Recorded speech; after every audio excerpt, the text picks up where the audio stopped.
All right, good morning, good evening, good afternoon, ladies and gentlemen, citizens of YouTube. This is Pastor Dow. I want to come over here this morning. I want to talk about one word, and that word is complain. Now, in the Hebrew, the word is reeb. And what the definition of the word complain means is to strive, to contend, physically or with words, case, suit, or make a complaint, to contend against. All right.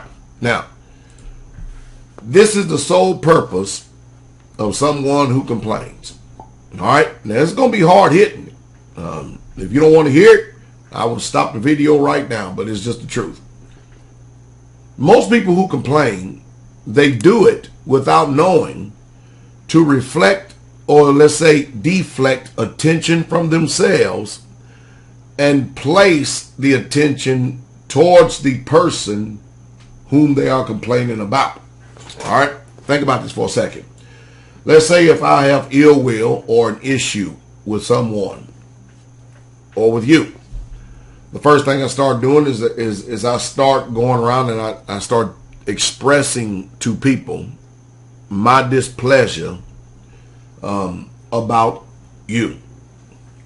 When I do that, I'm looking for someone to grab a hold of their ear, to ally with me against the person that I'm complaining about. All right? And I do that to garner favor, not only with them, because you know human nature, right? If you tell one person one thing and you tell them don't tell someone, what are they going to do? They're going to go and tell somebody else, and then they're going to say, don't tell no one, though.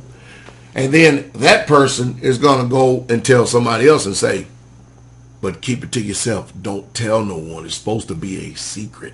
All right?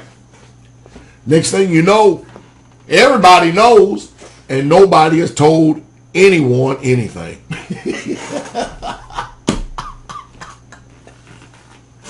All right. So then what happens is the one who is being complained against all of a sudden starts feeling this pressure from these uneased eyes that are now upon him, and these looks of disdain towards he or she. Okay?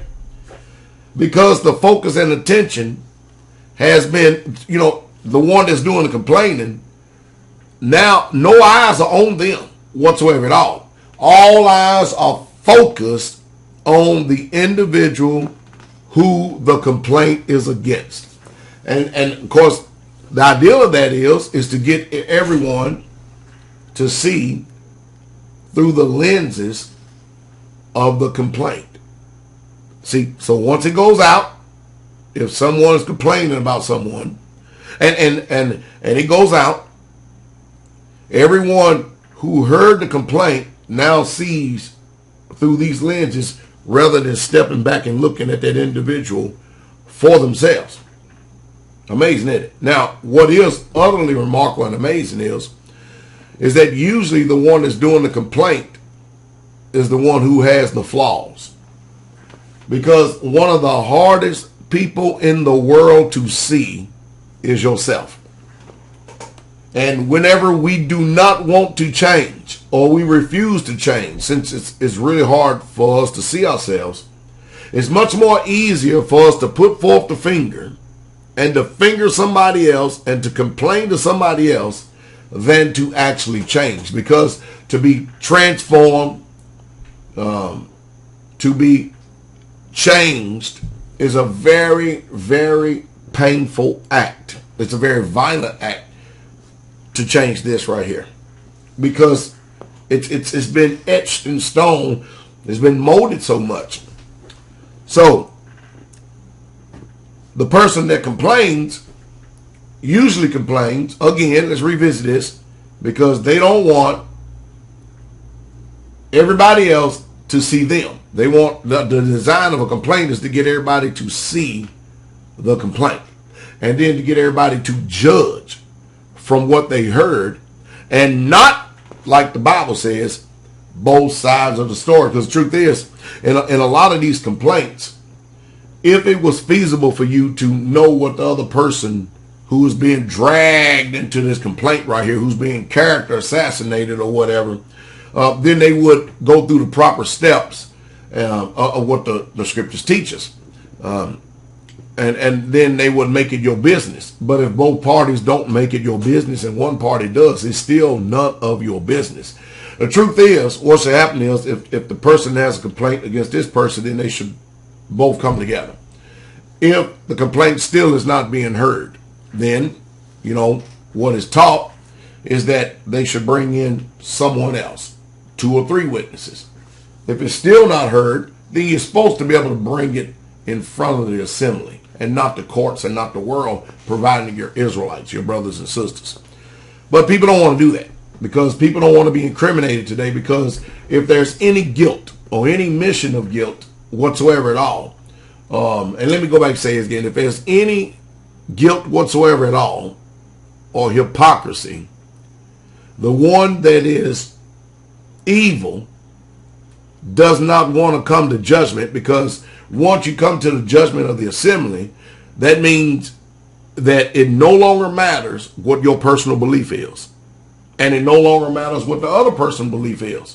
What matters is the judgment of truth that is coming forth by the assembly. That is what matters. Because, see, what happens is everything starts coming out. Everything gets exposed, and then you really truly start seeing the intent of someone's heart. That is true. And we don't have too many people in the world with this kind of honor or integrity. And of course, even now, you can tell that we're so far apart. If there was the chance that you could come to the assembly and try to get a fair judgment from the elders and the assembly, if it does not fall favorably towards the person who brought the complaint, you know what they do now? One minute they're Israelite, next minute they're going to exercise their European rights. They're going to kick the traces because all of you are deceived. All of you are yes men, yes women. You ain't got no minds of your own. You can't think. So, see, you're really in a no-win situation. And of course, the truth is you don't need those kind of people around anyway, because all they do, and they're going to do, and they're going to continue to do, is keep dragging down everything. So, when you hear someone complain about someone, first thing you need to do is grab that person that's complaining and that other person that they're complaining about, catch them at the most inopportune time, and then bring up the complaint right in front of them. Now, you're going to start a war, and you're going to lose friends, but at least righteousness will be exalted. Let's look at brother and sisters, okay? Brothers, for example, okay? I work around men and have worked around men the majority of my life. Majority of all my life. And both men and women, they function totally different. Men, if they are sound men, now don't get me wrong, they complain too. But usually the complaint is squashed real quick, fast, in a hurry when you got 2 or 3 other people that all they want to do is get the mission done. I mean, we can all sit around and bellyache, bawl, squall, gripe, and complain about everything in the world. Yeah, we can. I can sit here right now in my office and just start complaining, but that doesn't change anything. So you can sit there and complain and drag the job down and keep on dragging it down and keep on dragging it down, and at the end of the day, you've accomplished nothing. Or either you can stop with the complaints, since you don't have any solutions, and go forward. All right? But with men, complaints usually don't last too long, because men are all about getting the mission done. Now, women, you have a few of them that want to get the mission done, but there's a total different attitude, total different spirit going on with women. Let's say if you got one sister that murmurs to another sister about someone they're complaining. Women are emotionally inclined. And if it's 2 women against a man, the ideal of that woman, even without her knowing it, is to influence the mind of the woman, since she is of the same nature and species, to prat him against that man. And now you got two women against that man, all because she heard what one woman said. And most people, I'll say it again, most people do not develop or have developed the intelligence to actually step back and look at the situation. Just because they're women, they're listening to each other. And see, it takes a little time of maturity before you can get past all this. I mean, it really, truly does. It takes sincere maturity.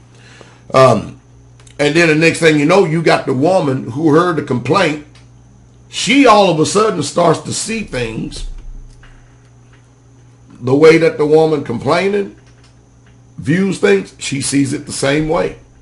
And of course, she tries to do, because she's a woman, she tries to do everything she can to try to lighten the pain, lessen the pain. But in the process of doing that, she becomes an enemy with the one that was being complained about and haven't even heard the other side.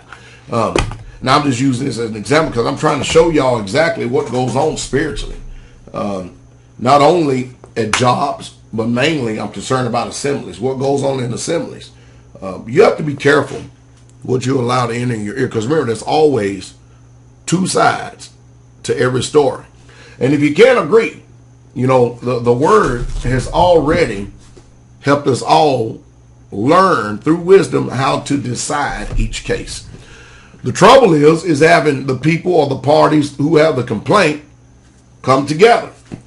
Because I deal with it all the time. I'll get a wife that want to go and tell my wife everything that's going on in the house, but they don't want to talk to me. They don't want to talk to me because I'm a pastor and I'm a man, and I'm not going to see things their way. At least that's what the way they believe. And they don't think they're going to get a fair shake. Now, if you ask them prior to any of the drama that is going on, they will tell you that I am an honorable man. I'm a fair man. I'm a man of high honor and high character. I'm a hard-working man. I'm a great pastor, just a wonderful pastor. And I have serious discernment, and I'm very intelligent and very smart. All of a sudden, when something happens, all that goes out the window. All of a sudden, I've changed because they don't see things the way that I see them or the way that somebody else should see them. So they go to someone who they believe that thinks like them. Because whether you like it or not, we're all human beings. We got to have somebody to talk to. Men, what they do is when they're evil and when they miss the mark, they want to shut the woman down. And they don't want anybody to hear anything. And if they get too bitter, they'll clam up and shut up and they won't say anything. And you won't have any dialogue. And now you have just met the epitome of pride. That's what you've just met. So anytime you see these characters and natures taking place, now you at least, now I'm talking from experience, years, multitude of years of experience. And you can tell that people are not interested in reconciling whatsoever at all. What they're interested in is their agenda being promoted. What they're interested in is conforming people to what they believe, their book of the law. Forget this. They want their book of the law. And that's what usually happens. And it's a sad situation. You would think after all these years that especially since we have so much information in front of us, especially coming from this ministry right here, that people would be able to discern and see exactly what's taking place. But life is difficult. I'll be the first to tell you. It is very difficult. But it can be easy, providing we do things and see things the way that this book says. And that's the truth. And that's the true straight way. So, I hope you learned something about complaining.